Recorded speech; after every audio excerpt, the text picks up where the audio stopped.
Hi, சிம்பிளாக ஒரு நாட்டுக்கோழி குழம்பு பார்த்துடலாமா? குக்கர் வச்சுட்டு குக்கரில் எண்ணெய் ஊற்றிட்டு பட்டை, லவங்கம், கல்பாசி, கருவேப்பிலை, பச்சை மிளகாய் இதெல்லாம் கொட்டிட்டு வதக்கிக்கலாம். ஒரு 100 கிராம் வெங்காயம், சின்ன வெங்காயம் அதையும் கொட்டி நல்லா வதக்கிக்கலாம்.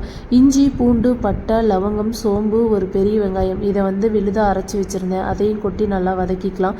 ஒரு பெரிய சைஸ் தக்காளி அதையும் நல்லா அந்த பச்சை வாசனை போகிற வரைக்கும் வதக்கிக்கலாம். மிளகாய்த்தூள், மஞ்சள் தூள், ஒரு ஸ்பூன் மல்லித்தூள் இதையும் போட்டு நல்லா வதக்கி விட்டுக்கலாம்.